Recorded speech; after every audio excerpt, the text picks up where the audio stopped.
Sir നമസ്കാരം. നമസ്കാരം. CMRL Exalogic case പുതിയൊരു വഴിത്തിരിവിലേക്ക് എത്തിയിരിക്കുന്നു. ആ വിഷയവുമായി ബന്ധപ്പെട്ട് ഓരോ ദിവസം ചെല്ലുന്തോറും കൂടുതൽ ദുരൂഹതകളാണ് പുറത്തു വരുന്നത്. ഇന്നലെ അഡ്ജുഡിക്കേറ്റിംഗ് കമ്മിറ്റിക്ക് ED കൊടുത്തിരിക്കുന്ന ഒരു റിപ്പോർട്ടിൻ്റെ ചില വിശദാംശങ്ങൾ പുറത്തു വരികയുണ്ടായി. 2024 ഏപ്രിൽ മെയ് മാസങ്ങളിലായിട്ടാണ് CMRLൻ്റെ CMD എന്ന് പറയുന്ന ശശിധരൻ കർത്തയെ ചോദ്യം ചെയ്തതുമായി ബന്ധപ്പെട്ട ചില ഞെട്ടിക്കുന്ന വെളിപ്പെടുത്തലുകളാണ് അതിലുണ്ടായിരുന്നത്. അതായത് വീണ വിജയൻ എന്ന് പറഞ്ഞ വ്യക്തിയെ എനിക്കറിയില്ല, പിണറായി വിജയൻ എന്ന മുഖ്യമന്ത്രിയുടെ മകൾ എന്ന രീതിയിലാണ് വീണ വിജയനെ എനിക്കറിയുന്നത് എന്നാണ് CMRL കർത്ത EDക്ക് മൊഴി നൽകിയത്. അതുകൊണ്ട് തന്നെയാണ് വീണയ്ക്ക് കരാർ കൊടുത്തത്. കരാർ കൊടുത്തിട്ട് യാതൊരു തരത്തിലുള്ള IT സേവനങ്ങളും വീണയുടെ എക്സാലോജിക് എന്ന കമ്പനിയിൽ നിന്നും CMRLന് ലഭിച്ചിട്ടില്ല. എങ്കിലും വീണയുടെ പേഴ്സണൽ അക്കൗണ്ടിലേക്ക് പ്രതിമാസം 5 ലക്ഷം രൂപയും എക്സാലോജിക് എന്ന കമ്പനിയുടെ അക്കൗണ്ടിലേക്ക് 3 ലക്ഷം രൂപയും കൊടുത്തിട്ടുണ്ട്. ഇത് കൂടാതെ 2017 ജനുവരി മുതൽ നവംബർ മാസം വരെ വീണയുടെ അക്കൗണ്ടിലേക്ക് കൊടുത്തിരിക്കുന്നത് ഏതാണ്ട് 45 ലക്ഷം രൂപയാണ്. യാതൊരു തരത്തിലുള്ള ഇൻവോയ്സും അതിനില്ല. പിന്നീട് വീണ തൻ്റെ ഫോണിൽ നിന്നും ഇൻവോയ്സ് ക്രിയേറ്റ് ചെയ്തതായും ED കണ്ടെത്തിയിട്ടുണ്ട്. ഇവിടെ പണം കൊടുക്കുന്നതിലും പണം വാങ്ങിക്കുന്നതിലും ഒരു തരത്തിലുള്ള രേഖകൾ ഉണ്ടാകാൻ പാടില്ല എന്ന നിർബന്ധം കർത്തയ്ക്കുമുണ്ടായിരുന്നു, വീണയ്ക്കുമുണ്ടായിരുന്നു. പക്ഷേ കർത്ത ഈ കൊടുത്ത തുകകളെല്ലാം തൻ്റെ പേഴ്സണൽ ഡയറിയിൽ കുറിച്ചു വെച്ചിട്ടുണ്ടായിരുന്നു. ഇതുപോലെ തന്നെ ഗുരുതരമായ വിഷയമാണ് KSIDC എന്ന പൊതുമേഖലാ സ്ഥാപനത്തിന് CMRL എന്ന കർത്തയുടെ സ്ഥാപനത്തിൽ ഓഹരി പങ്കാളിത്തം. അപ്പോൾ അതുകൊണ്ട് തന്നെ CMRLന് ലഭിക്കുന്ന ലാഭവിഹിതം കേരളത്തിലെ സാധാരണക്കാരായ ആളുകൾക്ക് ലഭിക്കാനുള്ള ഒരു നിയമപരമായ സാധുതയുണ്ട്. KSIDCക്ക് CMRL പങ്കാളിത്തമുണ്ട് എന്നുള്ളത് കൊണ്ട് തന്നെ ആ പണമാണ് CMRLൻ്റെ അങ്ങനെ കിട്ടുന്ന പണമാണ് വീണയിലേക്ക് എത്തിയത് എന്ന് പറയുമ്പോൾ, അല്ലെങ്കിൽ പിണറായിയുടെ നിർദ്ദേശപ്രകാരം അങ്ങനെ പലർക്കും പോയിട്ടുള്ളതെങ്കിൽ, പിണറായിക്ക് പോയിട്ടുള്ളതെങ്കിൽ അതിൽ നിയമപരമായ വലിയൊരു ഗുരുതരമായ കുറ്റം ഉണ്ട്. മുഖ്യമന്ത്രി ഇടപെട്ട് മുഖ്യമന്ത്രിയുടെ മകൾക്ക് പൊതുമേഖലാ സ്ഥാപനം വഴി സാധാരണക്കാർക്ക് ലഭിക്കേണ്ട ഓഹരി പങ്കാളിത്തത്തിലൂടെ കിട്ടേണ്ട ലാഭമാണ് പങ്കുവയ്ക്കപ്പെട്ടിട്ടുള്ളത്. അതിൽ അഴിമതിയുണ്ട്. അക്കാര്യത്തിൽ പിണറായി വിജയൻ എന്ന അന്നത്തെ മുഖ്യമന്ത്രിക്കും നിയമക്കുരുക്കുണ്ട്. മകൾക്ക് പണം കൊടുത്തതിൻ്റെ പേരിൽ CMRLനും നിയമക്കുരുക്കുണ്ട്, വീണയ്ക്കും നിയമക്കുരുക്കുണ്ട്. തീർച്ചയായും ഏത് വഴിക്ക് നോക്കിയാലും ഈ CMRL കർത്ത പിണറായി വിജയനും വീണ വിജയനും ഓപ്പൺ ചെക്ക് വച്ചിരിക്കുന്നു. എങ്ങോട്ട് തിരിഞ്ഞാലും വെട്ട് ഉറപ്പാണ്, കുരുക്ക് ഉറപ്പാണ്. രാജ്മോഹൻ സാർ ഈ വിഷയത്തെ എങ്ങനെയാണ് നോക്കിക്കാണുന്നത്? ഞങ്ങൾ പറഞ്ഞ ഒരു സാധനം, ഈ CMRL എക്സാലോജിക് ED കൊണ്ടുവന്നിരിക്കുന്ന കേസ് ഓപ്പൺ ചെക്ക് വെച്ചിരിക്കുന്ന പറഞ്ഞാൽ കളരിപ്പേറ്റിൽ ഒറ്റ എന്ന് പറയുന്ന സാധനമുണ്ട്. ഇത്ര നീളമുള്ളൂ, ഇങ്ങനെ വളഞ്ഞിരിക്കും. ആ ആയുധത്തിൻ്റെ പ്രത്യേകത അതുകൊണ്ട് വേറൊരാളുടെ ശരീരത്തെ എവിടെ അടിച്ചാലും ഏതെങ്കിലും മർമ്മഭാഗത്ത് കൊള്ളും. ആ രീതിയിലാണ് അത് ഡിസൈൻ ചെയ്തിരിക്കുന്നത്. അപ്പോൾ ഈ EDയുടെ ഈ കേസ് എക്സാലോജിക്കും CMRLുമായി ബന്ധപ്പെട്ട കേസ് അവരത് ഫ്രെയിം ചെയ്തിരിക്കുന്നത് അങ്ങനെയാണ് എന്ന് ഇപ്പോൾ തോന്നുന്നു. ഒറ്റ മോഡലാണ്. എവിടെ അടിച്ചാലും പിണറായിയുടെയോ വീണയുടെയോ മർമ്മത്ത് കൊണ്ടിരിക്കും എന്നുള്ളതാണ് നമ്മൾ ഇപ്പോൾ തൽക്കാലം വിശ്വസിക്കുന്നത്. നിയമപരമായത് കൊണ്ടു എന്ന് തന്നെയാണ് പലരും സൂചിപ്പിക്കുന്നത്. അപ്പം ഈ ഒറ്റയുടെ പ്രയോഗം പോലെ തന്നെ ഇപ്പം നടന്നിട്ടുണ്ടെങ്കിൽ നല്ലത്. അതല്ല, അതിന് പാരലായിട്ട് വേറൊരു ആർഗ്യുമെൻ്റ് ഉണ്ട്. ഇബ്രാഹിം കുഞ്ഞിൻ്റെ പാലാരിവട്ടം പാല അഴിമതി കേസ് വന്നപ്പം കുഞ്ഞാലിക്കുട്ടി അസംബ്ലിയിൽ പറഞ്ഞു, ഭരണപക്ഷത്തിരിക്കുമ്പോഴും പ്രതിപക്ഷത്തിരിക്കും ഗവൺമെൻറ്റുകൾ മാറി വരുമ്പോൾ ഓരോ ഗവൺമെൻറ്റും ചില തെറ്റുകളൊക്കെ ചെയ്തിട്ടുണ്ടാവും. പിന്നീട് വരുന്ന ഗവൺമെൻറ് ആ തെറ്റുകൾ അന്വേഷിച്ച് കണ്ടുപിടിച്ച് ശിക്ഷിക്കാൻ പോകുന്നതിനേക്കാൾ നല്ലത് അതിൽ പരിഹരിക്കാൻ പറ്റുന്ന രമ്യമായി പരിഹരിക്കാൻ പറ്റുന്ന വിഷയങ്ങൾ കാണും. ആ രീതിയിൽ അങ്ങ് പരിഹരിച്ച് പോകുന്നതാണ് നല്ലത്. അതായത് ഒരു സെറ്റിൽമെൻറ്റ് നടത്താൻ സാധിക്കും, അങ്ങനെ ചെയ്യണം. You too have done it. അപ്പം സതീശന് കൊടുത്ത മുന്നറിയിപ്പായിട്ട് ഇന്ന് CR പരമേശ്വരൻ എന്ന് പറഞ്ഞ ശാസ്ത്രസാഹിത്യ പക്ഷത്തിൻ്റെ മുൻ നേതാവ്, മുൻ വക്താവ്, അദ്ദേഹം ഇന്ന് എഴുതിയ ഫേസ്ബുക്ക് കുറിപ്പിൽ പറഞ്ഞിരിക്കുന്നതാണിത്. സതീശൻ പക്ഷേ ഇപ്പോൾ ഫേസ് ചെയ്യുന്ന, അല്ലെങ്കിൽ രമേശ് ഇപ്പോൾ ഫേസ് ചെയ്യുന്ന സിറ്റുവേഷൻ എന്ന് പറഞ്ഞാൽ അതാണ്. അങ്ങനെയുള്ള ന്യായമായ ചോദ്യമാണ്. നമ്മൾ ഇത്രയും ആവേശത്തോടെ ഇവിടെ സംസാരിക്കുമ്പോൾ ഈ ഫയൽ എന്തുകൊണ്ട് DGPക്ക് ഇത്രയും നാൾ അദ്ദേഹത്തിൻ്റെ റൂമിൽ സൂക്ഷിക്കാൻ പറ്റും? വനിതാ ഉദ്യോഗസ്ഥയെ സഹായിച്ചെന്നാണ് പറയുന്നത്. ഈ ഫയൽ മുക്കിയത് DGP പോലും അറിയാതെ മുക്കിയത് ഒരു വനിതാ ഉദ്യോഗസ്ഥ. പക്ഷേ ആ ഉദ്യോഗസ്ഥ ഇപ്പോൾ അവിടെയുണ്ട്, ഹെഡ്ക്വാർട്ടേഴ്സിലുണ്ട്, പോലീസ് ഹെഡ്ക്വാർട്ടേഴ്സ്. അവരിപ്പോഴും ഡ്യൂട്ടി ചെയ്യുന്നു. അവരാണ് ഇതിനെ സഹായിച്ചെന്നാണ് പറഞ്ഞത്. അതാര് കാരണം? രമേശിൻ്റെ ആവശ്യപ്രകാരമാണോ, സതീശിൻ്റെ ആവശ്യപ്രകാരം അല്ല, അതിനേക്കാൾ കൂടുതൽ അജിത് കുമാറിൻ്റെ സ്വാധീനം ഉണ്ടായിരുന്നു അവർ. സാറ് പറഞ്ഞു വരുന്നത് അജിത് കുമാറിൻ്റെ കേസുമായി ബന്ധപ്പെട്ട ഫയൽ നീക്കത്തെ കുറിച്ചാണ്. അല്ല, അതിൻ്റെ ബാക്കി പറയുന്നത്. അപ്പോൾ ഈ ഫയൽ ഇതിൻ്റെ കാരണം എന്ന് പറഞ്ഞാൽ ഇപ്പം താങ്കൾ പറഞ്ഞ യാതൊരു നടപടിയും ഉണ്ടാവുമോ ഇല്ലയോ എന്നുള്ള സംശയം നമുക്ക് വന്നത് ഇവിടെ പിണറായി വിജയനും വീണയും ഈ കേസിലേക്ക് വരികയാണ്. പിണറായി വിജയനും വീണയും വന്നു കഴിഞ്ഞാൽ ഇവർ സത്യസന്ധമായി റിവലേഷൻ ഇവർക്ക് നടത്താൻ പറ്റില്ല. ഒരു മാപ്പുസാക്ഷിയായിട്ടോ ഒരു കുറ്റസംഭവം നടത്താനോ പറ്റില്ല. സംഭവം നടത്തിയാൽ കുറ്റസംഭവം നടത്തിയാലും ജയിലിലേക്ക് വഴി. കുറ്റസമ്മതം നടത്തി ഞാനിവിടെ അറിഞ്ഞുകൊണ്ടാണെന്ന് പിണറായി വിജയൻ ഒറ്റ കൈക്ക് ചെയ്യാൻ ശ്രമിക്കുന്ന രണ്ട് കാര്യങ്ങളും സ്വയം രക്ഷപ്പെടാൻ വേണ്ടി വീണയെ തള്ളി പറയാം, അല്ലെങ്കിൽ സ്വയം എല്ലാ കുറ്റങ്ങളും ഏറ്റുകൊണ്ട് വീണ രക്ഷപ്പെടുത്താൻ ഒരു നേരിയ ശ്രമം നടത്താം. പക്ഷേ അത് നടക്കാൻ സാധ്യതയില്ല. കാരണം അദ്ദേഹം പിതൃവാത്സല്യമുള്ള ഒരു പുത്രവാത്സല്യമുള്ളൊരു പിതാവ് തന്നെയാണ്. ഒരുപക്ഷെ ധൃതരാഷ്ട്ര പോലെ പുത്രവാത്സല്യം കൊണ്ട് അന്ധനായി തീർന്ന ഒരു പിതാവാണ് എന്നാണ് സ്വപ്ന സുരേഷ് നേരത്തെ പറഞ്ഞിട്ടുള്ളത്. കാരണം ഇത്രയും മക്കളെ സ്നേഹിക്കുന്ന, കുടുംബത്തെ സ്നേഹിക്കുന്ന, മക്കൾക്ക് വേണ്ടി ഭരിച്ച 10 വർഷക്കാലം ഭരിച്ച മറ്റൊരു ഭരണാധികാരി മുഖ്യമന്ത്രി കേരളത്തിൽ ഉണ്ടാകില്ല എന്ന് തന്നെയാണ് പറയുന്നത്.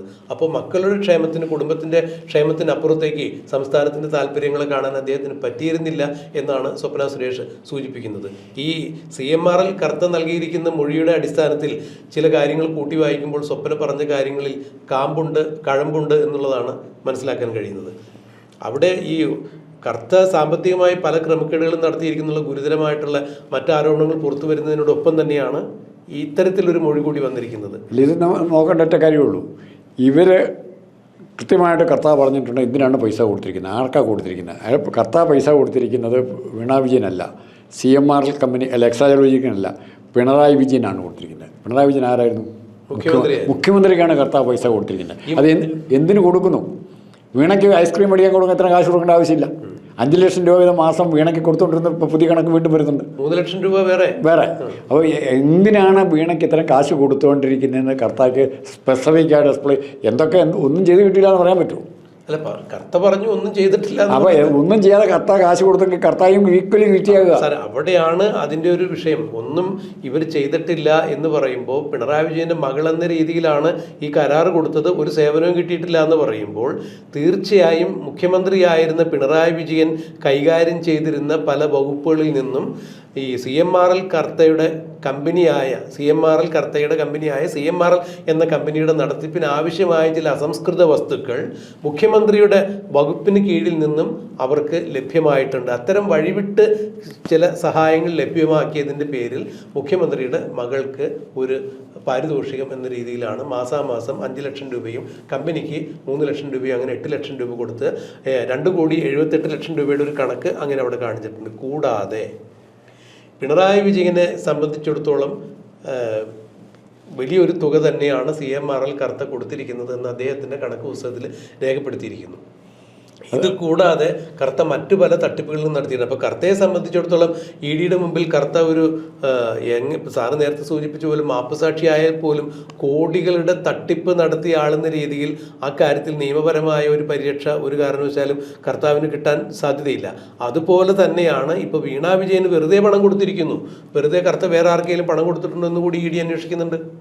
പുതിയൊരു കമ്പനി വന്നില്ല, വേറെ കമ്പനിയുണ്ട്, കോഴിക്കോട് ആസ്ഥാനമായി വീണയുടെ പേരിലുണ്ട്. ആ കമ്പനിയിൽ വെറുതെ അല്ല ഇപ്പോൾ ഏതാണ്ട് 15.57 ലക്ഷം അതിൽ നീക്കിയിരിപ്പുണ്ട്. അതൊക്കെ ഫ്രീസ് ചെയ്തിരിക്കുന്നു. വീണയുടെ ഏതാണ്ട് 10 ലേക്കർ കമ്പനി കോഴിക്കോടല്ലേ? കോഴിക്കോട് റിയാസിന് മാനേജ് ചെയ്യാൻ എളുപ്പത്തിന് വേണ്ടിയാണോ?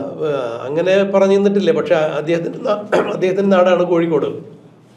ഈ വിഷയവുമായി ബന്ധപ്പെട്ട് റിയാസിന് ഏതെങ്കിലും തരത്തിൽ പങ്കുണ്ടോ എന്നുള്ളത് ED അന്വേഷണം വേറെ നടക്കുന്നുണ്ട്. കാരണം ഈ വീണ കൈപ്പറ്റിയ പണം എവിടെയാണ് ചെലവഴിച്ചിരിക്കുന്നത്? രണ്ടാമത്തെ റെയ്ഡ് അതുമായിട്ട് ബന്ധപ്പെട്ടാണ്.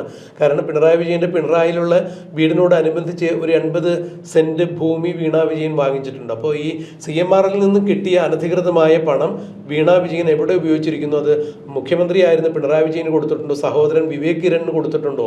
മറ്റുള്ള ബാങ്കുകളിലേക്ക് ഈ ആസ്തി മാറ്റിയിട്ടുണ്ടോ? അതോ വീണ വിജയൻ വാങ്ങിച്ചിരിക്കുന്ന ഭൂമിക്കുൾപ്പെടെ ചെലവഴിച്ചിട്ടുണ്ടോ? റിയാസിന് കൊടുത്തിട്ടുണ്ടോ എന്നൊക്കെയുള്ള അന്വേഷണം വേറെ നടക്കുന്നുണ്ട്. ഇവിടെ വീണ വിജയന് വെറുതെ പണം കൊടുത്തിരിക്കുന്നു എന്ന് പറയുമ്പോൾ തീർച്ചയായും ഈ CMRL കർത്ത വേറെ ആർക്കെങ്കിലും അങ്ങനെ വെറുതെ പണം കൊടുത്തിട്ടുണ്ടോ എന്നുള്ള അന്വേഷണം കൂടി വരുന്നുണ്ട്. അപ്പം മറ്റു നേതാക്കളുടെ പേര് വരും അതിനകത്ത്. എങ്ങനെ? അപ്പോഴാണ് RC VC ഒക്കെ അതിനകത്ത് വീണ്ടും PV ഒക്കെ തീർച്ചയായും. അല്ല, അതിനൊക്കെ അവർ ന്യായീകരണം പറഞ്ഞിട്ട് ഇപ്പോൾ RC എന്ന് പറഞ്ഞ രമേശ് ചെന്നിത്തല, KK എന്ന് പറഞ്ഞ കുഞ്ഞാലിക്കുട്ടി, OC എന്ന് പറഞ്ഞ നമ്മുടെ മൺമറഞ്ഞ മുൻ മുഖ്യമന്ത്രി ഉമ്മൻചാണ്ടി. അപ്പോൾ അവർ പറയുന്നത് ഈ തെരഞ്ഞെടുപ്പുമായി ബന്ധപ്പെട്ട് പാർട്ടി പലപ്പോഴും തെരഞ്ഞെടുപ്പ് അല്ലാതെയും പാർട്ടി ഫണ്ടിലേക്ക് പണം സ്വീകരിക്കുന്ന ഒരു ഇടപാടുണ്ട്. അത് നാട്ടിലെ ഇതുപോലുള്ള പല കമ്പനികളിൽ നിന്നും അതുപോലെ പ്രമുഖരായിട്ടുള്ള ആളുകളിൽ നിന്നെല്ലാം കച്ചവടക്കാരിൽ നിന്നെല്ലാം പണം വാങ്ങിക്കാറുണ്ട്. പാർട്ടി എന്ന് പറയുമ്പോൾ പാർട്ടിയുടെ പേരിലുള്ള അക്കൗണ്ട് ഏതെങ്കിലും നേതാക്കന്മാർ വഴിയായിരിക്കും കൈകാര്യം ചെയ്യുക. അതാത് കാലത്ത് പാർട്ടിയുടെ ഭരണസാന്നിധ്യം നിർവഹിക്കുന്ന നേതാക്കളുടെ പേരിലായിരിക്കും പണം വാങ്ങി പിന്നീട് പാർട്ടിയിലേക്ക് അത് കൈമാറും. ഈ ഒരു വിശദീകരണമാണ് കുഞ്ഞാലിക്കുട്ടിയുടെയും രമേശ് ചെന്നിത്തലയുടെയും ഉമ്മൻചാണ്ടിയുടെയൊക്കെ ഭാഗത്തു നിന്ന് വന്നിരിക്കുന്നത്. ഉമ്മൻചാണ്ടിയുടെ ഭാഗത്തു നിന്ന് പറഞ്ഞാൽ ഉമ്മൻചാണ്ടിയുടെ പാർട്ടിയുടെ ഭാഗത്തു നിന്ന് വന്നിരിക്കുന്നത് അങ്ങനെ പണം കൈപ്പറ്റിയിട്ടുണ്ടാവുക. പക്ഷേ പിണറായി വിജയൻ എന്ന് കർത്ത ആ ഡയറിയിൽ എഴുതി വെച്ചിട്ടുണ്ട്. കൂടാതെ PV എന്ന് എഴുതി വെച്ചിട്ടുണ്ട്. ആ PV ഞാനല്ല എന്നുള്ളത് പിണറായി വിജയൻ നേരത്തെ വ്യക്തമാക്കിയിട്ടുണ്ട്. PV അൻവർ ആയിരിക്കാം. അതെ, പക്ഷേ ഒരു കാര്യം ഉറപ്പാണ്, PV അൻവർ ഈ കേസിൽ ഒളിഞ്ഞു തെളിഞ്ഞ് എവിടെയും വന്നിട്ടില്ല എന്നുള്ളത്. അല്ല, ഫൈറ്റ് ചെയ്യാൻ വന്നിട്ടുണ്ട്. അല്ല, അത് കേസുമായി ബന്ധപ്പെട്ടാണ്. PV അൻവറിന്റെ പേര് കറുത്ത കാശ് കൊടുത്തുമായി ബന്ധപ്പെട്ട് ഇതുവരെ കാണുന്നില്ല. അപ്പോൾ ഈ PV ഞാനല്ല എന്ന് പിണറായി വിജയൻ പറയുമ്പോൾ വേണമെന്നുണ്ടെങ്കിൽ പത്മജ വേണുഗോപാലോ അങ്ങനെ വേറെ ആരെങ്കിലുമൊക്കെ വേണമെങ്കിൽ ആരോപിക്കാം. പക്ഷേ പിണറായി വിജയൻ ഞാനല്ല എന്ന് പിണറായി പറഞ്ഞിട്ടില്ല. വേറെ പിണറായി വിജയന്മാരുണ്ടോന്നറിയോ? ശ്രീമതി ഇപ്പോൾ തൃശ്ശൂരുണ്ടായില്ലേ? അതെ, ആ പെൻഷൻ വാങ്ങിയ കേസുമായി ബന്ധപ്പെട്ട് വലിയൊരു ആരോപണം ഉണ്ടായിരുന്നു. അപ്പോൾ ഇത് പിണറായി വിജയൻ ഞാനല്ല എന്ന് പറഞ്ഞിട്ടില്ല. പക്ഷെ ഒരു കാര്യം ഉറപ്പാണ്, CMRൽ കറുത്ത ഇതൊക്കെ ആരാണെന്നുള്ളത് വ്യക്തമായി എഴുതി വെച്ചിട്ടുണ്ട്. ഈ എഴുതി വെച്ചതുപോലെ തന്നെ EDയുടെ തിരിച്ചും മറിച്ചുള്ള ചോദ്യം ചെയ്യലിൽ EDക്ക് മുന്നേ ഈ വീണ വിജയൻ കർത്ത പറഞ്ഞിട്ടുണ്ട്. വീണ വിജയൻ ഇത് സീരിയസ് ബോർഡ് ഇൻവെസ്റ്റിഗേഷൻ ഓഫീസിലും പറഞ്ഞിട്ടുണ്ട്, EDക്ക് മുമ്പിലും പറഞ്ഞിട്ടുണ്ട്. അപ്പോൾ ഇവർ ഈ 20 മണിക്കൂറൊക്കെ ഇവരെ ചോദ്യം ചെയ്യുമ്പോൾ ED വെറുതെ സിനിമാ കഥ പറഞ്ഞുകൊണ്ടായിരിക്കില്ലല്ലോ ഇരിക്കുക. തീർച്ചയായും അവർക്ക് ആവശ്യമുള്ള വിവരങ്ങൾ ഇവരിൽ നിന്ന് ചോദിച്ചറിഞ്ഞിട്ടുണ്ട്. പലതും എനിക്ക് ഓർമ്മയില്ല, എനിക്ക് അറിയില്ല, അന്ന് ഞാനല്ലത് കൈകാര്യം ചെയ്തിരുന്ന, അന്നത്തെ ഓഫീസിൽ ജോലി ചെയ്തിരുന്ന ആളുകളില്ല, ഈ കമ്പനി തന്നെ പൂട്ടിപ്പോയി എന്നൊക്കെ പറയുമ്പോൾ EDക്കും കാര്യങ്ങൾ വ്യക്തമായി. വീണയല്ല ഇതൊന്നും കൈകാര്യം ചെയ്തിരിക്കുന്നത്. അവിടെയാണ് കർത്ത പറഞ്ഞത് വീണയെ എനിക്കറിയില്ല, പിണറായി വിജയൻ്റെ മകൾ എന്ന രീതിയിലാണ് കാര്യങ്ങൾ ചെയ്തു കൊടുത്തിട്ടുള്ളതെന്ന് പറയുമ്പോൾ ഈ കർത്തയ്ക്കും വീണയ്ക്കും പിണറായിക്കും ഇടയിലൊക്കെ ഒരാളെ നിർത്തി തന്നെ കളിച്ചിട്ടുണ്ട്. അതാരാണെന്നുള്ള രീതിയിലേക്ക് കാര്യങ്ങൾ മാറുന്നു. എന്തായാലും ഒരു കാര്യം ഉറപ്പായിരിക്കുന്നു, ഈ മൊഴിയോടുകൂടി പിണറായി വിജയൻ പൊതുമേഖലാ സ്ഥാപനത്തിന് നഷ്ടം വരുത്തുന്ന രീതിയിൽ തൻ്റെ കുടുംബത്തിന് പണമുണ്ടാക്കുന്ന രീതിയിൽ പെരുമാറിയിരിക്കുന്നു. അവിടെ വലിയ അഴിമതി നടത്തിയിരിക്കുന്നു, സാമ്പത്തിക ക്രമക്കേട് നടന്നിരിക്കുന്നു. കൂടാതെ കർത്ത ചിലവെഴുതി തള്ളിയിരിക്കുന്ന പണത്തിന് പിണറായി വിജയൻ കൂടി കൂട്ടുനിന്നിട്ടുണ്ടെന്ന് പറയുമ്പോൾ ഈ അഴിമതിക്കും കൃത്യമായി കൂട്ടുനിന്ന ഒരു കേസ് കൂടി വരുന്നു. അങ്ങനെ പല വിധത്തിലുള്ള കേസ് വരുമ്പോൾ നേരത്തെ നമ്മൾ പറഞ്ഞതുപോലെ ഓപ്പൺ ചെക്കായി മാറിയിരിക്കുന്നു. നിയമവൃത്തങ്ങൾ സൂചിപ്പിക്കുന്നത് പിണറായി വിജയനും വീണ വിജയനും ഈ കേസിൽ നിന്നും ഇനി ഏതെങ്കിലും തരത്തിൽ രക്ഷപ്പെടാനുള്ള സാധ്യത കുറവാണെന്നാണ് ചൂണ്ടിക്കാണിക്കുന്നത്. ഞാൻ ലാസ്റ്റ് കേട്ടത് എല്ലാ വശങ്ങളും പരിശോധിച്ചിട്ട് രക്ഷപ്പെടാൻ സാധ്യത കുറവാണെങ്കിൽ ഇപ്പോൾ എല്ലാവരും കേസ് പോലെ ഒരു ജഡ്ജ്മെൻറ്റ് ഉണ്ടാകാതെ പിണറായി വിജയൻ്റെ കാലം കഴിയുന്നവർ കേസ് നീട്ടി കൊണ്ടുപോവുക എന്നൊരു സ്ട്രാറ്റജി വേണമെങ്കിൽ എടുക്കുകയും അതിന് ഫേവറബിളായിട്ടുള്ള നിലപാട് UDF ലീഡർഷിപ്പ് എടുത്താലും അത്ഭുതപ്പെടുന്നതാണ്. തീർച്ചയായും അങ്ങനെയൊക്കെ ഒരു നീക്കങ്ങൾ വേണമെങ്കിൽ സംഭവിക്കാം. കാരണം നമ്മുടെ മുമ്പിൽ ഈ ലാവലിൻ കേസ് എന്ന് പറഞ്ഞൊരു പ്രഹേളിക പോലെ ഒരു മരീചിക പോലെ ഇങ്ങനെ നിൽക്കുന്നു. സുപ്രീം കോടതിയുടെ നിയമവ്യവഹാര ചരിത്രത്തിൽ ഇത്രത്തോളം നീട്ടിവെക്കപ്പെട്ടൊരു കേസ് ഉണ്ടായിട്ടില്ല എന്നുള്ളതാണ്. അത് കേസ് ബെഞ്ചിൽ വിളിച്ച് നീട്ടിവെക്കുന്നു. കൂടാതെ ക്ലർക്കൽ ലെവലുമായി ഈ കേസ് ഏതാണ്ട് 59 തവണ മാറ്റിയിട്ടുണ്ട് എന്ന് പറയുമ്പോൾ ഒരുപക്ഷെ സുപ്രീം കോടതിയുടെ ചരിത്രത്തിൽ ഇത്രത്തോളം ഇങ്ങനെയൊരു നിയമവ്യവഹാരം സുപ്രീം കോടതി ചീഫ് ജസ്റ്റിസ് പറയാം ഇനി മേലാൽ അവധി തരികയില്ല എന്ന് പറഞ്ഞിട്ടും പിന്നെ മാറ്റി. അതെ, അപ്പോൾ അവിടെ CBIയും ഈ സുപ്രീം കോടതിക്കും ഇടയിലൊക്കെ എന്താ സംഭവിക്കുന്നത് എന്നുള്ളത് നമ്മൾ കണ്ടെത്തേണ്ടിയിരിക്കുന്നു. നമ്മൾ എന്തെങ്കിലും അക്കാര്യത്തെ കുറിച്ച് പറഞ്ഞു കഴിഞ്ഞാൽ അത് കോടതി നമ്മളെ ഊഹം മാത്രം, സത്യം അറിയാത്ത അല്ലേ, കൃത്യം വിവരം കിട്ടാത്തതുകൊണ്ടാണ് ഊഹം വരുന്നത്. ഊഹത്തിന്റെ സ്ഥാനം എപ്പോഴാണ്? അതെ, നമുക്ക് വിവരം കിട്ടാത്തതുകൊണ്ട്, ഇത് മറച്ചു വെക്കുന്നുണ്ടല്ലേ. അപ്പോൾ ഈ സംശയാസ്പദമായ സാഹചര്യത്തിൽ പലരും ഓരോ കാര്യങ്ങൾ പറയും, അത് കോടതി അലക്ഷ്യമാകും എന്നുള്ളത് നമുക്കറിയില്ല. പക്ഷേ നമ്മുടെ മുൻപിലുള്ള യാഥാർത്ഥ്യം ഇതാണ്. കോടതിയുടെ സുപ്രീം കോടതിയുടെ ഇന്ത്യയുടെ പരമോന്നത കോടതിയായ സുപ്രീം കോടതിയിൽ ഏതാണ്ട് 59 പ്രാവശ്യം ഒരു കേസ് മാറ്റിവെക്കപ്പെട്ടിരിക്കുന്നു എന്ന് പറയുമ്പോൾ കേരള സംസ്ഥാനത്തിൻ്റെ ഒരു ഖജനാവിനുണ്ടായിരിക്കുന്ന നഷ്ടം ഏതാണ്ട് 200 കോടി രൂപയുടെ നഷ്ടമാണ് പറയുന്നത്. മലബാർ ക്യാൻസർ സെൻ്ററിന് കിട്ടേണ്ട പണം മറ്റു രീതിയിൽ ചിലവഴിച്ച് വേറെ വഴിക്ക് പോയി എന്നൊക്കെ പറയുമ്പോൾ തീർച്ചയായും അതിൽ അഴിമതി നടന്നിരിക്കുന്നു. അന്ന് ഈ ബാലാനന്ദൻ എന്ന് പറയുന്ന കമ്മ്യൂണിസ്റ്റ് പാർട്ടിയുടെ നേതാവ് പറഞ്ഞ ഏതാണ്ട് 114 കോടി രൂപയിൽ നിർത്താവുന്ന ഈ ഒരു പദ്ധതി ലാവലിൻ പോലുള്ള കമ്പനിക്ക് വലിയ തുകയ്ക്ക് കരാർ കൊടുത്തതിലൂടെ സംസ്ഥാന സർക്കാരിനുണ്ടായിരിക്കുന്ന നഷ്ടം വലുതാണെന്ന് CPMൻ്റെ തന്നെ ഒരു നേതാവ് ചൂണ്ടിക്കാണിക്കുമ്പോൾ അതൊക്കെ സുപ്രീം കോടതിയിലേക്ക് വരുമ്പോൾ നമ്മുടെ ക്രൈമിൻ്റെ ചീഫ് എഡിറ്റർ TP നന്ദകുമാർ സാറാണ് അതുമായി ബന്ധപ്പെട്ട് ഏറെ ദൂരം മുന്നോട്ട് പോയത്. അദ്ദേഹത്തിന് അത്തരം സഹായങ്ങൾ എത്തിച്ചു കൊടുത്തതിൽ മൺമറഞ്ഞ CPMൻ്റെ മുഖ്യമന്ത്രി VS അച്യുതാനന്ദൻ അടക്കമുള്ള ആളുകൾ ഉണ്ടായിരുന്നു എന്നാണ് അദ്ദേഹത്തിൻ്റെ വെളിപ്പെടുത്തൽ. അപ്പോൾ അത്തരമൊരു കേസ് പോലും 59 പ്രാവശ്യം നിയമവ്യവഹാരം നടക്കാതെ മാറ്റിവെക്കപ്പെട്ടിരിക്കുന്നു പറയുമ്പോൾ സാറിനെ പോലെ സാധാരണക്കാർക്കുണ്ടാകുന്ന സംശയം വളരെ വലുതാണ്. എന്തുകൊണ്ട് ഇത് സംഭവിക്കുന്നു എന്നുള്ളത്. അവിടെയും ഏതെങ്കിലും തരത്തിലുള്ള അഴിമതിയുടെ ലാഞ്ചനയുണ്ടോ എന്നുള്ളത് തെളിയിക്കപ്പെടേണ്ടതാണ്. ഇവിടെ പിണറായി വിജയൻ്റെ ഇപ്പോഴത്തെ കേസിലേക്ക് വരുമ്പോഴും സുപ്രീം കോടതിയിൽ അങ്ങനെ ഒരു കേസിൻ്റെ ചരിത്രം നമ്മുടെ മുന്നിലുള്ളതിൽ അതുകൊണ്ട് തന്നെ ഈ കേസും സാറ് പറഞ്ഞ പോലെ മാറ്റിവെക്കപ്പെട്ട് കഴിഞ്ഞാൽ അതിൽ വലിയ അതിശയോക്തി കാണേണ്ട കാര്യമില്ല. പിണറായി വിജയൻ്റെ കാലത്തോളം ഇത് നീട്ടിക്കൊണ്ടു പോവുകയാണെങ്കിൽ നമ്മൾ ഈ പറയുന്നതെല്ലാം വെറും പ്രതാപനുള്ള സംസാരമാണ്, പ്രഹസനം മാത്രമാണെന്ന് ജനങ്ങൾ വിലയിരുത്തും. അങ്ങനെ സംഭവിക്കാതിരിക്കട്ടെ എന്ന് നമുക്ക് പ്രാർത്ഥിക്കാം, കാത്തിരിക്കാം. ഒരു സെക്കൻഡ്, ഒരു കാര്യം കൂടെ പറഞ്ഞിട്ട് ഒരു ചെറിയ ചോദ്യം കൂടെ ചോദിച്ചിട്ട്, അത് എല്ലാ പ്രേക്ഷകരോടും ഞങ്ങളോട് തന്നെയൊക്കെ ചോദിക്കേണ്ട ചോദ്യമാണ്. ഒരു മനുഷ്യനെ ഒരു കൊലക്കുറ്റത്തിന് ശിക്ഷിച്ച് ജയിലിലിട്ട് കൊലപാതകത്തിന് മുമ്പ് ജഡ്ജിയായി ഒരു ഓഫർ കൊടുക്കുകയാണ്. നിങ്ങൾക്ക് ആ ചോദ്യത്തിന് കൃത്യമായ ഉത്തരം പറഞ്ഞാൽ നിങ്ങൾക്ക് രക്ഷപ്പെടാം. തെക്ക് വശത്തും വടക്ക് വശത്തും ഓരോ വാതിലുണ്ട്. ഇതിൽ തെക്ക് വശത്തെ വാതിൽ കൂടെ പോയാൽ നിങ്ങൾ രക്ഷപ്പെടും, അല്ല വടക്ക് വശത്തെ വാതിൽ കൂടെ പോയാൽ രക്ഷപ്പെടും.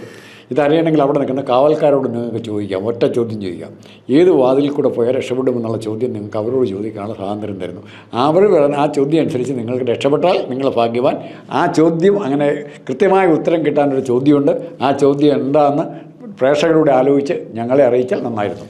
ഇത് തെക്കേ വാതിലൂടെ പോകണോ വടക്കേ വാതിലൂടെ പോകണോ എന്നുള്ളത് പിണറായി വിജയനും വീണയും തീരുമാനിക്കണം. യെസ്.